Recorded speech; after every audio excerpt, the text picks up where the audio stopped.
Isa pong mapagpalang panonood sa inyong lahat, mga ginigiliw na mga kaibigan at mga kapatid.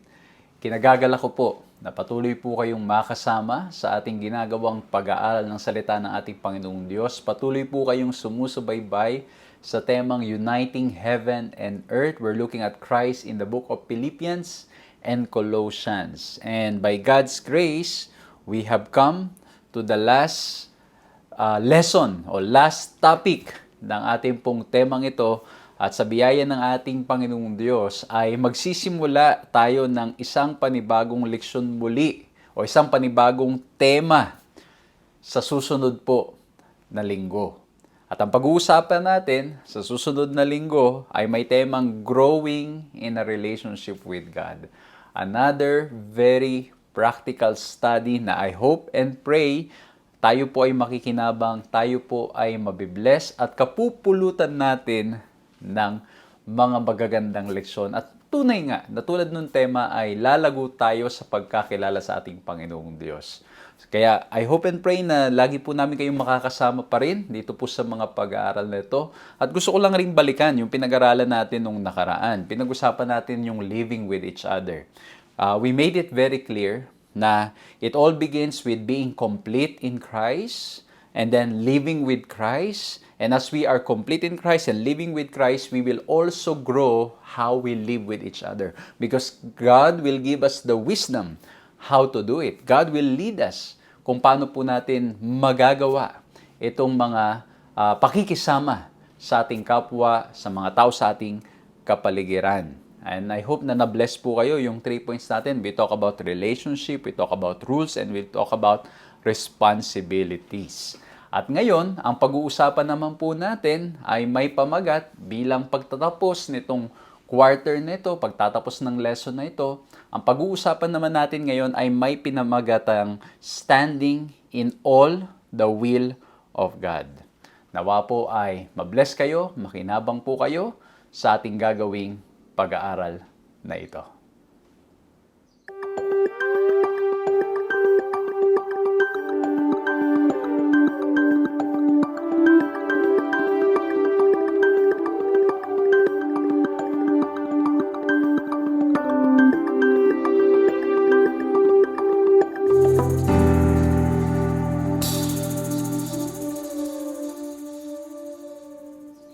Ako po si Pastor John Alexis Mercado at patuloy po kayong sumusubaybay sa paglilingkod na ating ginagawa po sa pamamagitan ng 3 Points Ministries at napapanood din naman tayo sa Hope Channel. Sa lahat po ng sumusubaybay sa television, sa radyo at maging sa social media, we are very happy na patuloy po namin kayong nakakasama in many years na ating pong ginagawang pag-aaral na to. We are so thankful na lagi pa rin po kayong nariyan, pinopromote ang ating mga pag-aaral, ipinagpe-pray po yung ating ginagawang paglilingkod. Maraming salamat po sa inyo at nawa po ay patuloy na ang pag-ibig ng ating Panginoong Diyos ang inyong maranasan. Patuloy na ang pag-ibig ng ating Panginoong Diyos ang inyo pong ang sumagana sa ating mga buhay. At gusto ko rin po, of course, laging pasalamatan ang lahat ng mga kaibigan at mga kapatid, mga taga-subaybay, na gumagawa po ng paraan to always pray, to always check on us, and at the same time para po masuportahan ang ating gawain, hindi lang po online, kundi face-to-face. Maraming salamat po sa inyong lahat. Salamat po sa mga nagbubukas ng kanilang mga tahanan. Salamat po sa mga nag-share ng kanilang mga resources. And that's why ngayon po mapapansin niyo po ang inyo pong lingkod I'm still very active online and at the same time active po sa pagdalaw sa mga iba't ibang churches, lalo po dito sa Pilipinas, where I'm thankful na ito pong quarter na ito, I had the opportunity to visit many churches dito po sa Luzon. Talagang medyo dahil na nga po sa nangyayaring hindi maganda ngayon, dahil sa mga digmaan na nangyayari, ay talagang limited ang ating paggalaw sa ibang lugar, sa ibang bansa. Pero still, it's a blessing. I'm able to visit and see personally yung mga nagko-comment lang dyan ng mga viewers po natin, nadadalaw po natin sa kanilang mga churches. Maraming salamat po. It's truly a blessing na makadalaw po sa inyo. At maraming salamat po na patuloy na tayo'y nagkakasama sa pag-aaral online at nagkikita rin face to face. Kaya kung ito pong unang pagkakataon na nakakasama namin kayo, like, subscribe, hit the notification bell para ma-notify po kayo sa mga pag-aaral. At sa lahat ng lagi na po namin kasama, paki-share nyo naman po ang program na ito para mas marami pong ma-bless at mas marami po ang makinabang. Hindi natin alam, baka may mga kaibigan tayo sa buhay na they need to hear this message right now. So ayan po, no? So paki-share nyo po para nang sa ganun ay makinabang at ma-bless ang iba na mga kakilala natin, mga mahal natin sa buhay. Pwede nyo i-copy ang link at i-send nyo po sa kanila personally. Kung ayaw nyo makita sa timeline nyo, i-send nyo personally sa bawat kaibigan, bawat mahal sa buhay, and hope that this will be a blessing to them. Simulan po natin ang ating pag-aaral nito sa pamamagitan ng isang panalangin. Ama po naming Diyos, dakil at makapangyarihan sa lahat, maraming salamat po. At kami po ay mag-aaral ng inyong mga salita. Nawa po ang lahat ng aming mga mapapakinggan, lahat na aming mapag-aaralan, ay makakatulong upang nang sa ganon ay mas lalo po kaming mapalapit sa inyo. O mahal na Diyos, patnubayan niyo po kami. Pagkalooban po kami ng katalinuhan. At nawa po ang lahat ng aming mga mababasa, mapapakinggan, makatulong nawa upang tunay na lalo po namin kayong makilala at tulad po ng aming pag-aaralan ngayon, makatayo kami sa inyong kalooban. Maraming salamat, Panginoon. Nabibigyan niyo po kami ng katalinuhan at ang banal na Spiritong tutulong sa amin sa pangalan namin, Panginoong Yesus. Amen. Muli po, isang mapagpalang panunood sa inyong lahat. Isang magandang umaga, tanghali, hapon, or gabi. Anong oras man na kayo po ay nakakasama namin sa pag-aaral na ito. Maraming salamat po sa inyong patuloy na pagsama. At again, ang topic natin, ang theme natin, the whole quarter, Uniting Heaven and Earth, Christ in the book of Philippians and Colossians. And now we are at the last lesson ng topic natin, standing in all the will of God. Sa topic pa lang, it's not just a part ng kalooban ng Diyos. We need to be all in. We need to be all out. All in, all out. Ano ba talaga, Pastor? Mag-ang point ko, kailangan lahat. Surrender everything. Hindi pwedeng kalahati lang. We cannot serve two masters. We need to give it all to the Lord. We need to follow Him. And we can see this in the life of Paul. Even in the face of death. Even in prison. Ano po? Anong ginagawa ni Pablo? Patuloy pa rin siyang nangangaral at ginagawa ang kalooban ng ating Panginoong Diyos. Tuloy-tuloy pa rin siya sa pagsulat, pag-encourage ng mga tao. Patuloy niya pa rin ginagawa ang kalooban ng ating Panginoong Diyos. So no matter what we are facing right now, we need to continue standing in all the will of God. Ang gandang nito. Dito pa lang, medyo ididiin na natin ng konti kasi bakit? Di ba ang hirap ng pinagdadaanan ngayon? Tingnan nyo na lang yung digmaan na nangyayari na naging dahilan upang nang sa ganon, ang gasolina ay maapektuhan. At dahil apektado ang gasolina, tumataas din ang iba't ibang mga bilihin, tumataas din yung mga iba't ibang mga bayarin, and marami po tayong mga kababayan ang tunay na naaapektuhan ng pangyayaring ito. Napakahirap, masalimuot mga kapatid, mga kaibigan. Meron po akong mga kakilala, they are sharing with me how hard it is and they need to stop their job kasi bakit po kung itutuloy nila yung pagtatrabaho, lalo na po yung may kinalaman sa mga pagmamaneho ng sasakyan, ay talagang lugi pa dahil sa kamahalan ng gasolina na ating nararanasan ngayon. At talagang marami ang tunay na hirap, nahihirapan, at ito mga kapatid ko, mga kaibigan ko, ay talagang sitwasyon na naghahanda sa atin sa nalalapit na pagdating ng ating Panginoong Diyos. Ngunit ganun pa man, gano'n man kahirap ang ating mga pinagdadaanan, we need to continue standing in all the will of God. Patuloy pa rin nating gagawin kung ano ang nais ng ating Panginoong Diyos. Gagawin ang kalooban ng ating Panginoong Diyos.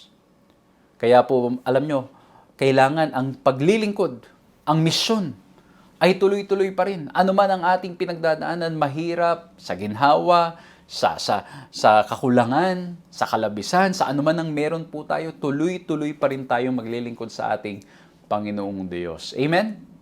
Kaya, tayo po ay tinatawagan, tignan ang buhay ni Pablo, lalo na ang ating Panginoong Jesucristo. Dahil dito po, titignan po natin kung paanong si Pablo was so passionate about the mission of God. Kung paanong he kept on standing in all the will of God, even in hardships.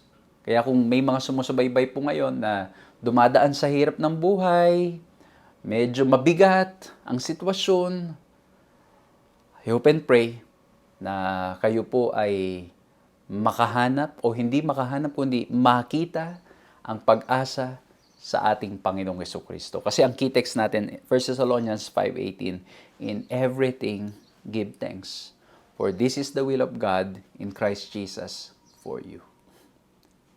Ano man ang hirap, maginhawa o mahirap, in everything give thanks. Purihin natin ang ating Panginoong Diyos. At ito, sa ating mga mananampalataya, we know na yung mga bagay na pinahihintulot ng Diyos is God's way of growing us, of changing us, and helping us na mas lalo pang magtiwala sa Kanya lamang. Amen? Kaya po, kung may mga pagsubok, kayong pinagdadaanan ngayon, mahirap man, but let's learn by the grace of God, because of our relationship with Him, because God is faithful, to learn to say, thank you, Lord. Salamat po sa aking mga pinagdadaanan. Salamat po sa mga pagsubok na meron po ako ngayon.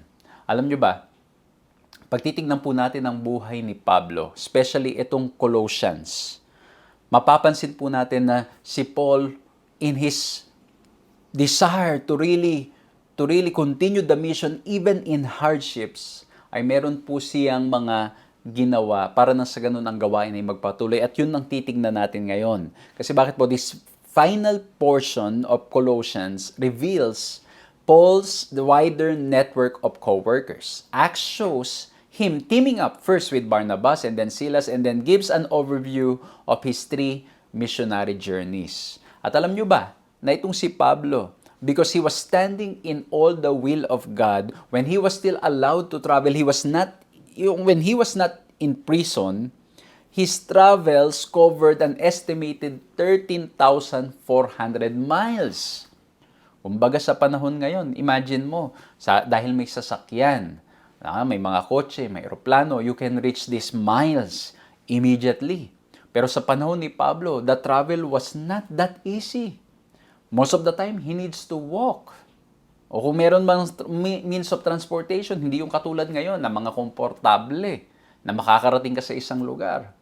Pero ang point, mga kapatid, mga kaibigan, as Paul is standing in all the will of God, we see that in the book of Colossians, in Philippians, and also other books, that he is so committed to the mission of God.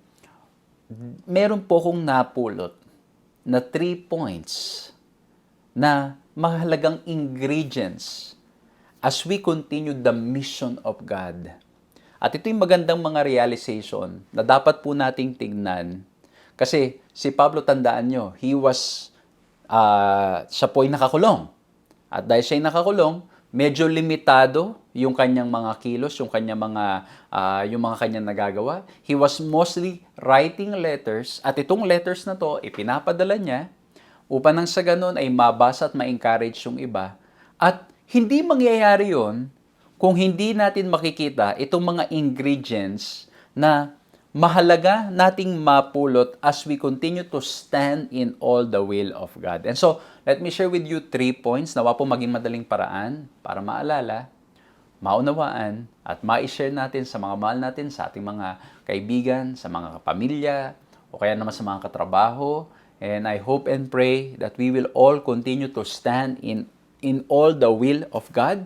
At dito po, we will look at how Paul is so passionate about mission that even though he is in prison, he continued serving the Lord. And the first letter P that I want us to look at as we stand in all the will of God, as we look at the mission of God, as we participate in the mission of God. Number 2, let's look at his partners. Tingnan natin yung mga partners niya. Kasi bakit po? Sa Colossians 4:7-9 hanggang sa 14, may mga babanggitin siyang mga pangalan na kanyang mga partners. Kaya nga po yung introduction natin kanina, we mentioned that he was teaming up with other preachers para nang sa ganon ay ang mensahe ay makarating sa mas malayong mga lugar at makapagpatuloy. Nangangahulugan, we cannot do it on our own. We need to have our partners. O hindi lang we need to have our partners, we need to really work together. Kaya nga meron pong church. Yung konsepto ng church, mga ginigiliw na mga kaibigan ay mga kapatid, ay nagpapakita na sa gawain ng ating Panginoong Diyos, we cannot do it sa ating mga sarili. Kaya nga po yung church, we should be united. United in mission. And of course, when we are united in mission, pinag-usapan natin yan nung mga nakaraan.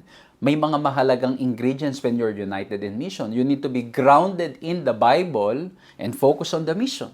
Di ba? Grounded in the Bible. Dapat malinaw yung katotohanan. You cannot be so focused and united in mission pero you're not grounded in the truth. Di ba? Kasi posible na very active ka sa gawain pero yung practices mo, yung mga ginagawa mo ay mga kasinungalingan, mga pandaraya. Hindi pwedeng ganon. We need to be grounded in the Bible as we do the mission of God. As we participate in His mission. And when we're grounded in the Bible calls us to be united in Christ. When we grow in a relationship with Christ, we learn to humble ourselves and to work together. Humility governs our system. May pagpapakumbaba, and that's why there will be unity at makikita natin that we cannot do it on our own. I'm thankful, I'm working with young missionaries and I'm able to see, yung giftedness nila na ako po mismo, sabi ko, hindi ko na kaya magawa to mga to, but for them, it's so easy. Nagawin po nila yung mga bagay, lalo na when it comes to digital evangelism. And so, we need to look at our partners. Si Paul, meron siyang maraming mga partners. Ito, basahin natin sa verse 4 to 9 ng chapter 4. Tychicus, a beloved brother, faithful minister, and fellow servant in the Lord, will tell you all the news about me. I'm sending him to you for this very purpose, that he may know your circumstances and comfort your hearts. With Onesimus, a faithful and beloved brother who is one of you, they will make known to you all things that which are happening to me. So imagine niyo itong mga to ay nakasama niya, kapartners niya, at tuwing siya'y sumusulat, pinapadala niya sa mga taong ito, o hindi lamang, minsan ay papupuntahin niya upang paglingkuran ng mga partners niya ito kasi nga hindi na siya makapunta. So Paul realized that he cannot do it on his own. And the same way sa atin, we can only do much. But for the mission to continue and to progress, we need to partner. Nito lang pong nakaraang mga linggo, I was having a meeting with our digital team. Sa buong AWR General Conference. Pinag-uusapan namin what's going to be our part for the One Voice 2027. At ang ganda po kasi yung aming pinakang leader, he was designating each one of us. We all have a role to play. Okay, ito yung role ng isa, ito ang role ko, ito ang role ng iba makakasama namin. And all of us needs to function to the best that we can upang nang sa ganun, ang gawain ay makapagpatuloy. Kasi bakit? Yung ginagawa ko, hindi ko marahil yung iba, they cannot do it. Yung ginagawa naman ng iba, in all honesty, I won't be able to do it. At alam nyo, habang nagmi-meeting kami doon, sabi ko, grabe, tatalino ng mga to. Grabe, ang uhusay. They know really their craft. Alam nila talaga yung area where they are working, where they are called. Kaya, ang point mga kapatid, our partners, we need to have partners. And alam nyo mga kapatid, yung mga partners natin, it's not something that we force on them or we force on ourselves, but when we are grounded in the Bible, when we're focused on the mission, ang nangyayari po, yun ang nag-join sa atin para magsama-sama na maglingkod sa gawain ng ating Panginoong Diyos. Kasi it is the truth that is in Christ that unites us. It is the truth that is in Christ that helps us to be together. At mapapansin nyo mamaya, itatouch natin yan. Kasi may Hintil, may Hudyo, hindi nagkakasundo yung marami dyan. Pero dito po, may mga ilang partners si Paul na sila ay nagkakasundo. Why? Because it is the truth in Christ that unites us. Ididil ko yan, mas malinaw pa mamaya. Pero ito, yung pagpapadala ni Pablo, this was another way Paul conveyed his love and concern for the believers there, even though he had not visited the church personally, and how he strengthened them in the faith so they could reach others. Ayan na. So ito yung isang paraan na pinapakita ni Pablo yung kanyang pagmamahal sa kanyang mga sinusulatan, sa kanyang mga napaglingkuran, at dun sa mga taong napakinggan ang mensahe dahil sa kanyang mga nadisipulo, dahil doon sa mga naging convert ng kanyang pangangaral na kanya ring sinusulatan, pinapadala niya yung kanyang mga partners, yung kanyang mga nakasama, mga kasama sa gawain. Dinedelegate niya yung task. At ito'y paraan. Kaya ang sabi niya doon sa sulat niya, ipapaalam nila sa inyo ano ba yung nangyayari talaga sa akin. Ipapaalam nila sa inyo ano yung mga sitwasyon na aking hinaharap. And at the same time, ipaparating nila sa inyo kung gaano ko kayo namimiss at kung gaano ko kayo kamahal. Amen? So, again, mga kapatid, it is the truth that is in Christ that unites us na nagiging dahilan para tayo maging partners in the ministry. Tingnan nyo, pag binasa nyo po, hindi natin nababasahin sa yung Bible text, but in Colossians chapter 4, 10 to 14, okay? 10 to 14, basahin nyo mamaya, o kung may Bible kayo ngayon, you can read it. Meron pong mga ilang characters dyan na i-mention si Paul. Sino yung mga yan? Si Aristarchus, si Mark, and Justus. These are Jewish believers of the circumcision. While Epaphras, Luke, and Demas are Gentiles. Okay? Hudyo at Hintil. Tandaan ninyo, maraming mga pagkakataon sa banal na kasulatan, hindi nagkakasundo yung Hudyo at saka yung Hintil. Kaya nga po, di ba, si Pablo, lagi niya sinasabi, it's the circumcision of the heart. Kasi yung mga Hudyo, pinipilit nila yung mga old practices nila sa mga converts na mga Gentiles. So, hindi nagkakasundo. Pero dito, may mga partners siya na Hudyo at saka Gentiles, and it is significant that despite some tensions in the church between Jews and Gentiles, these co-workers are able to labor effectively together, unitedly and harmoniously. Why? Because it is the truth that is in Christ that unites us. When we are grounded in the Bible, tayo po ay tinutulungan ng ating Panginoong Diyos na maging mapagpakumbaba, maging mapagmahal, tinutulungan tayo manatili sa katotohanan, at by God's grace, tinutulungan tayong magpatawad, maging maunawain. Ano po? Kaya po yung mga partners natin, nariyan. Nagkakaroon tayo ng partners sa gawain. Kasi bakit? We are all passionate about mission. Kasi ito po, sa totoo lang, ako po, given the opportunity, nabigyan po ng opportunity to serve an international church, I saw how different yung mga bawat nationalities.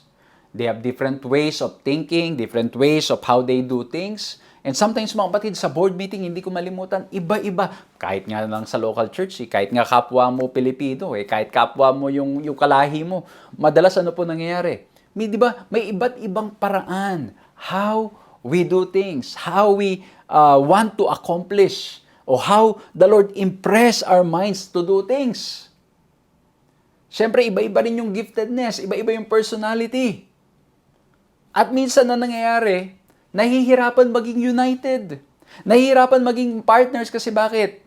Ang nangyayari, ipinipilit yung gusto ng isa.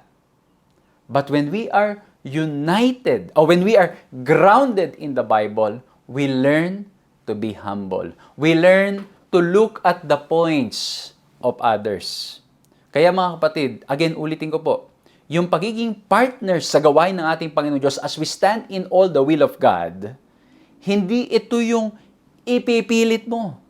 It comes naturally when we are grounded in Christ, when we are growing in Christ, when we are complete in Christ. Kaya nga po, foundational yung mga pinag-usapan natin nung nakaraan. 'Di ba? Complete in Christ, living with Christ, and then living with each other. Kasi natututunan natin maging mapagmahal, maging mapagpatawad, and we learn how to work with people na iba ang paraan kesa sa atin. Kasi minsan po, ang nangyayari, ako po, sa aking experience, may mga ilan, ang gusto lang nilang makatrabaho, ang gusto lang nilang makasama sa team, yung pareho lang nilang mag-isip. Ano? Yung pareho lang nilang mag-isip. At pag hindi nila kapareho mag-isip, ayaw nilang kasama. O kaya naman, gagawa nila ng paraan para maalis. Ay, hindi ganon. Kasi dito, kita po natin, Hintil at saka Hudyo, sila ay magkaiba, Magkaiba ng mga pamamaraan, but they are able to work harmoniously, unitedly, and effective together, although they are diverse. Why? Because they are grounded in the Bible. They are complete in Christ. And when we have that experience, magagawa po natin na talagang magsama-sama upang ipangaral ang salita ng Diyos. Yes, may mga panahon ng differences. At ang mangyayari dyan, parang mag-asawa. Magkaiba ng mga pananaw, but later on, you learn to adjust, you learn to grow, you learn to forgive, you learn to be humble, you learn to give value to the point of others. Sasabihin natin, sige nga, try natin yan.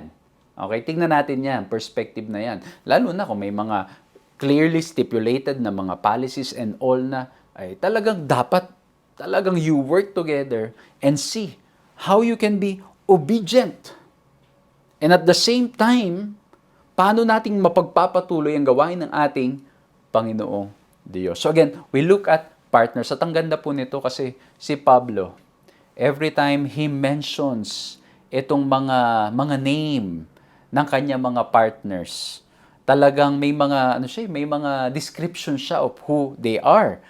Like pag binasa niyo si Tychicus, sabi niya, ang tawag niya beloved brother, faithful minister, fellow servants in the Lord. Si Onesimus din, sabi niya faithful brother, beloved brother, one of you. Si Aristarchus, Paul's fellow servant. Si Mark, cousin of Barnabas. Si Barnabas, well, walang nakasulat sa Colossians chapter 4, pero he's a well-known figure, especially when you read the book of Acts. Si Jesus, called Justus, di ba? Si Epaphras, one of you, bondservant of Christ, always laboring fervently for you in prayer. He has a great zeal for you. Kasi napag-aralan natin yung pangalan na yun. Ilang beses pa nga akong nabulol sa pangalan na yan.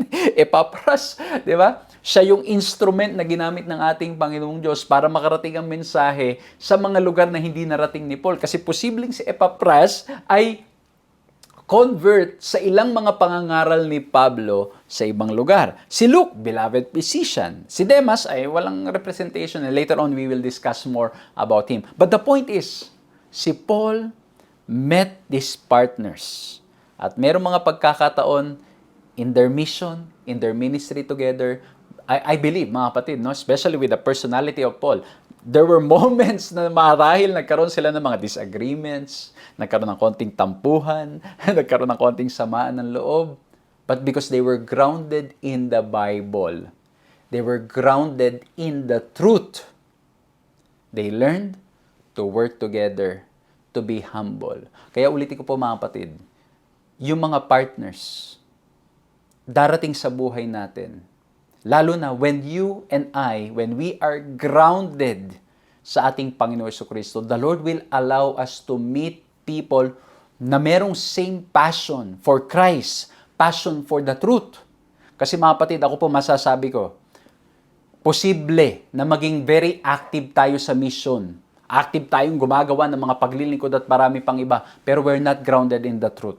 Kasi when you're not grounded in the truth, mapapangunahan tayo lagi ng pride, ng dishonesty, ng hindi katotohanan. At pag ganun ang mangyayari mga kapatid, it's hard for us to find partners o to have partners na different from us.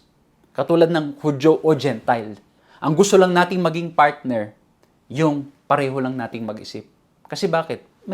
Pag may agenda Pag ang agenda natin ay hindi agenda ng Panginoon, hindi ang katotohanan ng salita ng ating Panginoong Diyos, ganun po ang mangyayari. Ganun ang mangyayari. And that's why, as we look at the first letter P, partners, the very important ingredient is grounded in Christ. Grounded in the Bible. And when we are grounded in Christ, when we are complete in Christ, tayo po ay makakamit ng mga tao na iba sa atin, iba mag-isip, but they are also passionate about Christ, and we learn to work together. Of course, di maalis, magkakaroon minsan ng tampuhan. Magkakaroon ng mga ganyan. Kasi you're just both on fire for mission. Hindi dahil may mga ginagawa kayong mga hocus-pocus or mga magic or mga kalokohan. Hindi ganun. nagkakaroon talaga minsan ng conflict even with faithful ministers. Kita po natin yan sa buhay ni Pablo at saka ni Pedro. Saka ng iba pa. Si Paul, Silas, Barnabas, nakita natin yan sa kwento po nila. Pero mga kapatid ko, mga kaibigan ko, when we are grounded in Christ, when we are complete with Christ, we learn to forgive, to be humble, to stay in the truth.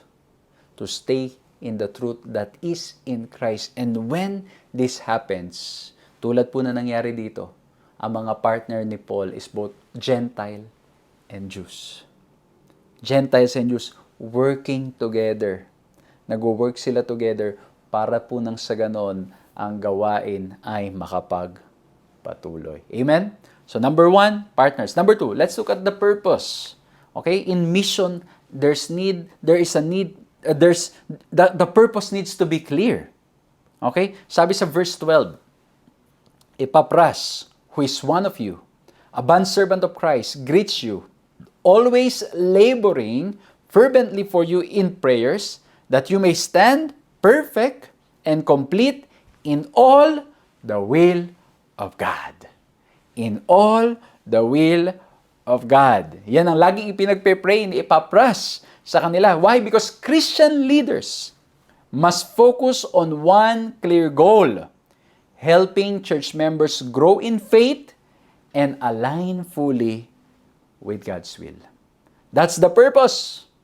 Ang purpose sa ating mga paglilingkod, tayo po na mga nagsiserve, especially when you're given the opportunity to lead your church, to lead a group, young people man yan, o medyo women's, or Sabbath school, or anumang mga role na ipinagkalob ng ating Panginoong Diyos, the goal is to help church members grow in Christ and align and being complete in all the will of God.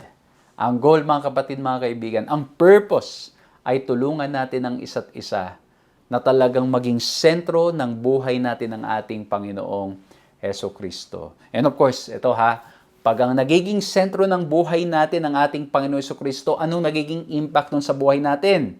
Siyempre, nababago ang buhay natin. Nakakasunod tayo ngayon. Sumusunod tayo, lumalakad tayo sa kalooban ng ating Panginoong Diyos. Yung obedience nagiging part ng buhay natin, that we want to follow His way, we want to follow His will, kasi nga complete in all the will of God. Hindi mawawala ang ating pagsunod. Kasi bakit naranasan natin ang katapatan at pagmamahal ng ating Panginoong Jesucristo. And that's why we want to align fully with God's will. Ito ang ganda po nito. Pag pag-uusapan natin, sabi diyan, ang pinagpe-pray ni Epapras is that they may stand. Doon muna tayo sa stand. The word stand, to stand, firm and unmoved, which is possible only by being grounded and steadfast in the faith and confident of the truth of the gospel. Ayan, na naman tayo, grounded in the Bible. Kailangan talaga, mga kapatid ko, mga kaibigan, if we want to stand, we need to be grounded in Christ. Mababasa nyo yan maraming beses sa mga sulat ni Pablo. Sasabihin ni Pablo that you may stand. Stand. Makatayo tayo sa kalooban ng ating Panginoong Diyos. And only possible when we are grounded in Him. When we are rooted in Him. Mga ginigiliw kong mga kaibigan at mga kapatid, I hope that we are spending time studying the Word of God. I hope we spend time talagang makipag-usap sa ating Panginoong Diyos. Because we won't be able to stand if we are not firm, if we are not steadfast, if we are not grounded in His words. Posibleng napaka-busy po ninyo sa paglilingkod, but if you miss your time with the Lord, you won't be able to stand. And napansin ko po ito, mga kapatid, mga kaibigan. Sa kaabalahan madalas, sa kabisihan sa gawain, pag nakakaligtaan ng pag-aaral ng salita ng ating Panginoong Diyos, napakadaling manghina, napakadaling bumagsak, napakadali na ma-discourage sa mga pangyayari sa buhay. And that's why we need to stand firm. And we can only stand if we are in Christ. So magandang tanong po ngayon, how is our time with the Word of God. Kamusta? Yung panahon natin sa pag-aaral, pagsasaliksik ng salita ng ating Panginoong Diyos. Minsan, pati sa lesson, hindi na nga nababasa. Minsan na nangyari sa kaabalahan ay wala ng panahon kahit mag-devotional. Alam niyo po, bigyan natin ng panahon. I am thankful, kami pong, alam niyo mga kapatid, ako po personally, and as a family, at times we struggle. Kasi nga po, umaga, you have to prepare and all, di ba? Ang dami. Pero we try to really find a way. Every morning kaming pamilya, we really try to read the Word of God together. We study the Word of God. Make devotional kami with our kids to remind them of the importance of spending time with God before anything else. So let's stand. And how? By being grounded in the Bible. By being rooted in Christ. Spend time, mga kapatid. Huwag puro nood. Yan ha. Huwag puro nood. Huwag puro mga pliks dyan. Yung mga pinapanood. Nagbabayad ka pa paminsan ng subscription. Okay? Pero pagdating sa salita ng Diyos, busy, walang mabasa. Alam nyo, kahit sa mga anak po ninyo, marami kayong pwedeng mga biling mga libro na makakatulong. Ngayon, may mga libro na alam nyo, may mga picture, kasi ngayon, very visual ang mga tao. Yung parang comics. Meron din mga palabas, pero be careful lang po ha. Kasi may mga palabas na medyo exaggerated yung mga pagkagawa, at meron din mga libro na medyo exaggerated din yung pagkakagawa. Alam nyo, I think the intention of the author na mga gumawa nun ay maganda. Ang intention nila para mas madaling makarelate yung mga tao. But minsan, nangyayari po, nagiging adulterated yung pagkaka-describe ng mga pangyayari.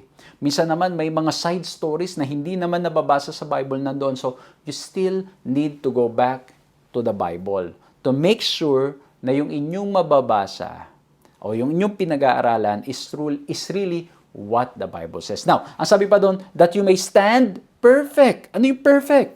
The word refers to the perfection of character that finds its ultimate expression in sacrificial love by those who will never claim to have arrived. Itong ganda nito.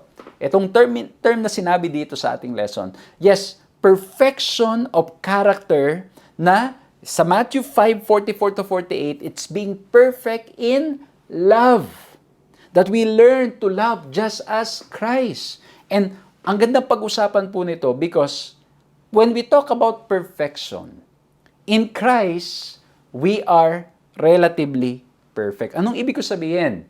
Pag tayo nasa ating Panginoong Hesukristo, we are considered perfect. Why? Because we are covered in the righteousness of Christ. At pag sinabi kong we are in Christ, it's a genuine faith.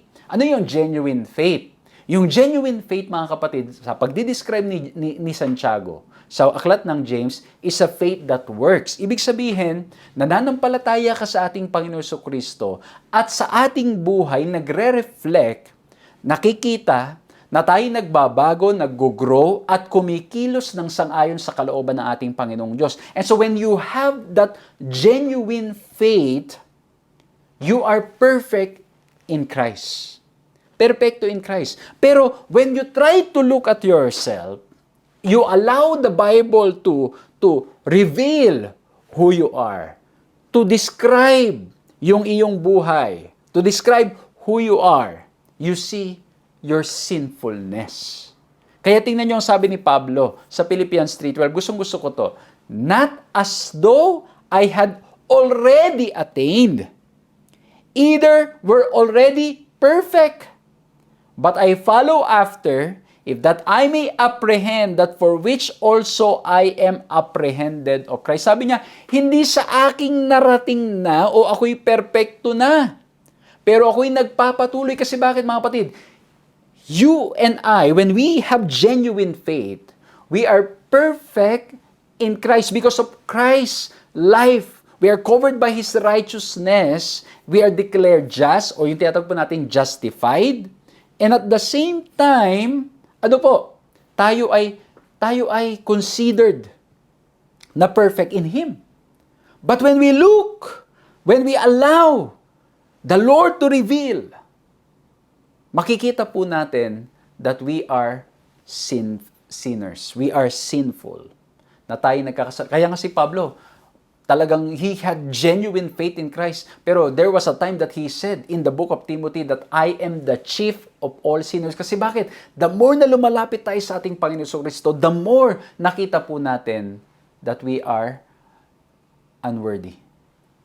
Kita po natin na tayo ay mga makasalanan. And so, ang gagawin natin, patuloy tayong lalapit sa ating Panginoong Diyos.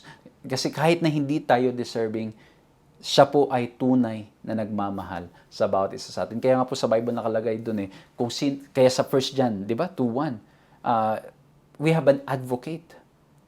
If we sin, kung tayo magkasala, meron tayong advocate, walang iba kundi ang ating Panginoong Jesucristo. So that we may stand perfect. And again, this is perfection in Christ. At ang ulitin ko po, you can have that perfection in Christ when you have a genuine faith. And sino ang mag-i-evaluate? If you and I have a genuine faith, it's God. It's God. Ang Diyos ang nakakaalam ng ating mga puso. Makikita sa ating mga pagkilos, sa ating mga buhay. Pero ang Diyos ang tunay na nakakaalam kung sino ang merong genuine na pananampalataya sa bawat isa sa atin. So, we cannot judge others. Kaya, I hope mga kapatid na it's just a short time na tiniskas natin itong part na to. But I hope na we are seeing, yung concept ng righteousness by faith. But at the same time, it doesn't neglect yung part ng genuine faith, na yung faith na nagpapakita ng kilos at pagbabago sa ating mga buhay. But at the end of the day, hindi natin bilang tao masusukat if the work na pinapakita o yung pagkilos na pinapakita ng tao ay hindi genuine ba yung faith niya or hindi. Kasi we are all still growing in Him. We are growing in Christ. Ang nagiging problema mga kapatid, we try to measure holiness, yung faith based on our own standards. And that's why the goal is always to come to the feet of Christ. Again, mga kapatid, napakaganda pag-usapan nito, but we don't have much time. And then, ang sabi doon, complete. Di ba? That they may stand perfect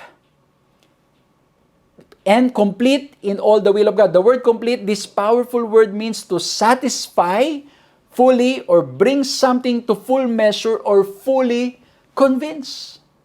Complete in all the will of God. We are fully convinced of what the Lord wants. For us, we are convinced that the will of God is the best for us. And again, mangyayari yan mga kapatid, if we are growing in our relationship with Him. If we are growing in Christ. Kung tayo po ay lumalakad at namumuhay ng sang-ayon sa kagustuhan at kalooban ng ating minamahal na Diyos. Amen? So, number 1, as we look at standing in all the will of God at kita natin sa buhay ni Pablo, how he is so passionate about mission kahit na siya ay nakakulong, kahit na siya yung mga pinagdadaanan. At paano niya ginawa ito? Because we look at the partners. He realized he cannot do it on his own.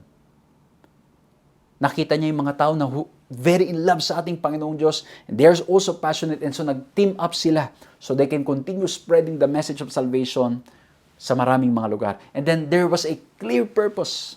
As Christian leaders, ang goal ng bawat isa, ang goal ng mga leaders is tulungan ang mga kapatid na mas lalo pang makakilala sa ating Panginoon Diyos, lumago sa pananampalataya.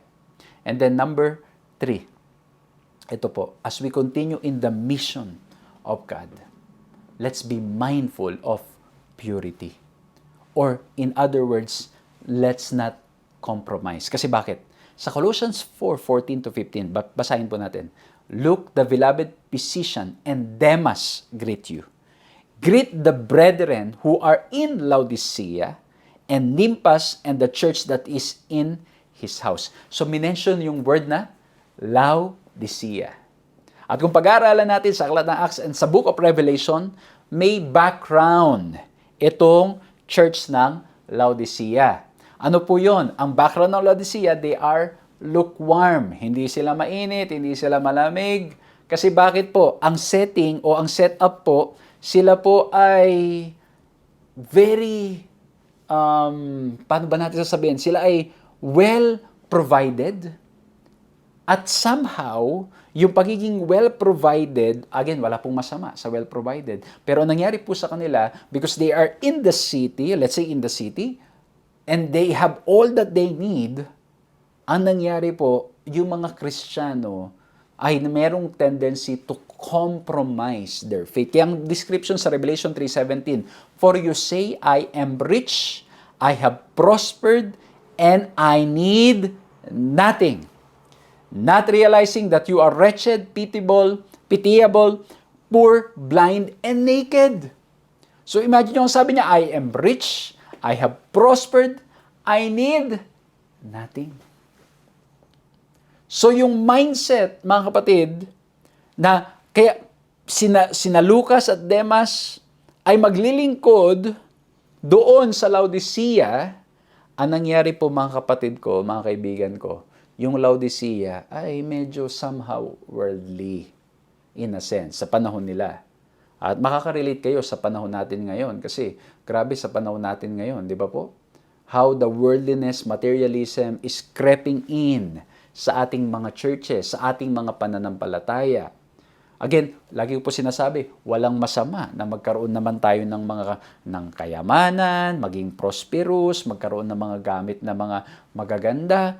Pero pag minsan na nangyayari po mga kapatid, ay nalilimutan natin ang ating Panginoong Diyos. Sa sobrang kagustuhan nating magkaroon ng mga bagay na yon, hindi na tayo nakakapagtapat. Nangyayari rin sa gawain ng ating Panginoong Diyos. Kasi pagdating po sa gawain ng ating Panginoong Diyos, there will always be sacrifices. Sa gawain ng ating Panginoong Diyos, may mga haharapin na mga sacrifices, na mga challenges, and at times, matitempt na mag-compromise na lang.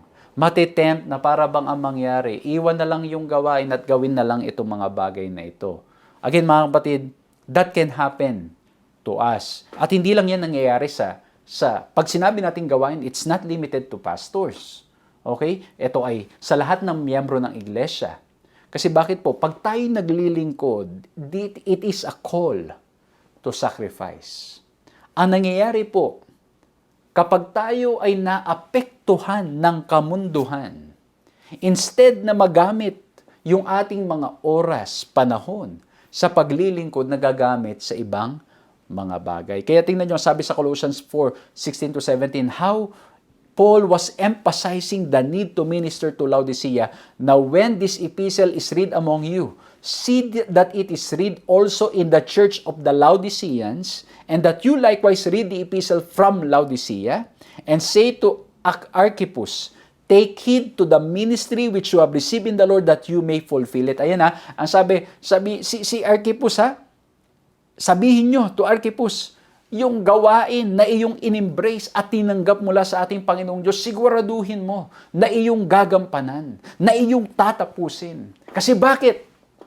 Ang tendency, mga kapatid, ay matukso ng kamunduhan at hindi makapagpatuloy sa gawaing inatang sa ating mga balikat. Alam niyo po yon? Lalo na, di ba, yung peer pressure, yung mga pressure ng kaibigan, mga tao sa paligid natin, di ba? So, ano pong mangyayari? Posibleng tayo ay maapektuhan at sa kagustuhan na lang natin na, eto mga kapatid, don't get me wrong po, walang masamang umunlad ang buhay. Pero pag minsan, sa kagustuhang umunlad ang buhay, nalilimutan ang ating Panginoong Hesukristo. Nalilimutan yung gawaing inatang ng ating Panginoong Hesukristo sa ating mga buhay. At anong nangyari kay Demas? Si Demas, yung sinabi diba, si Luke, the beloved physician, and Demas, ano ba nangyari kay Demas? Kung titignan natin, fast forward, in the book of 2 Timothy 4:10, ang sabi dito, Demas has forsaken me. At it's possible that this indicates his desertion of ministry duties. A visible sign that a person loves this present age is the weakening of a burning love for mission in their heart. Nawala yung puso na gustong maglingkod at gustong manganal. Na wala yung puso na mag-minister sa mga tao. Ayaw nang magsakripisyo. And this is what's happening. The love of many is growing cold, especially in terms of loving people and also in terms of loving God. Loving the mission. Nawawala yung puso na kagustuhang maglingkod sa kapwa. Maglingkod sa ating Panginoon Diyos. Kaya ang sabi sa 1 John 2:15, love not the world, neither the things that are in the world. If any man love the world, the love of the Father is not in him. And that's why the last point is purity. Sa gawain ng ating Panginoong Diyos, we need to be always mindful that first and foremost, walang iba. Ang pinakamahalaga is ang ating Panginoong Diyos. Ang ating Panginoong Heso Kristo.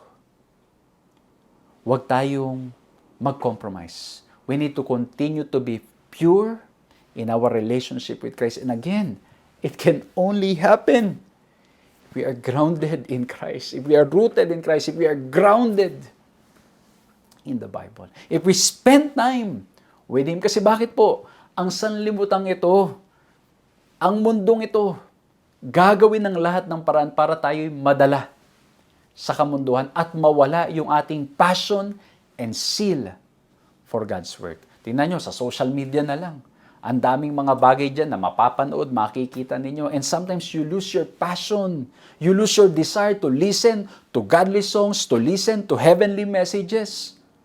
Mas nagiging priority makinig sa mga bagay ng sanlibutan kesa sa salita ng ating Panginoong Diyos. And so, as we stand in all the will of God, as we continue to be passionate about mission, 3 points. Partners, purpose, and purity. Nawa po'y na-bless kayo sa ating pag-aaral na ito at nawa po'y patuloy tayong lumago sa ating Panginoon Jesucristo. Patuloy natin siyang makilala at patuloy ng pag-ibig ng Panginoong Diyos ang maghari sa ating mga buhay. Let's bow our heads and let's pray. Maraming salamat, mahal na Diyos, sa aming mga pinag-aralan ngayon. Tulungan niyo po kami to stand in all the will of God, in all your will. Lord, patawarin niyo kami sa mga panahon mas napapangunahan kami ng kamunduhan. Tulungan kami, Panginoon. I-rebuke niyo po kami at ipakita niyo po, Panginoon, ang nilalaman ng aming mga puso. Tulungan kami, Panginoon, na patuloy na lumakad ng ayon sa inyong kalooban. Tulungan niyo kaming maging grounded sa salita po ninyo. At nawa, Panginoon, by God's grace, we will learn to work together. We will continue to stand for the truth. We will never compromise. And we will always be clear of the purpose of your calling for us. Patawarin niyo po kami sa aming mga kasalanan. Lord, pinapipray ko po ang mga kababayan, mga kaibigan, mga sumusubaybay na maaring dumadaan sa pagsubok ng buhay dahil po sa mga pagsubok at problemang hinaharap po ng mundong ito. Nawa po, Panginoon, tulungan kaming manatili pa rin nakatayo sa inyo. At tulad ni Pablo, ma-inspire po kami kay Pablo at lalong higit sa aming Panginoon Jesucristo that even in the face of death, patuloy pa rin pong nananampalataya at nangahawak sa inyong kalooban. Maraming salamat po sa pangalan ni Jesus. Amen. Maraming salamat po sa inyong ginawang pagsama sa ating programang ito. Nawa po'y na-bless kayo, nawa po'y nakinabang kayo. At muli po, maraming salamat sa inyong pong pagsama sa ating programa. At ini-invite ko po kayo sa susunod na linggo. We're starting a new theme, a new series. At ang ating topic, ang ating tema, Growing in a Relationship with God. A very practical study na I hope and pray will be a blessing to you, your friends, your family, and to the people you know. Patuloy niyo pong i-share ang program natin para mas marami pong makinabang at maraming mabless. At muli po gusto ko pong magpasalamat sa lahat ng mga kaibigan, lahat ng mga tao na ginagamit po niya. Kayo po, na patuloy pong sumusuporta. Kung kaya naman ang paglilingkod natin ito, nagpapatuloy ng ilang taon na at patuloy pa rin pong nakakapaglingkod kung saan-saan ang inyong lingkod. Maraming salamat po. Purihin ang Panginoong Diyos. Pagpalain po kayong patuloy. Magkita-kita po tayong muli sa susunod na pag-aaral.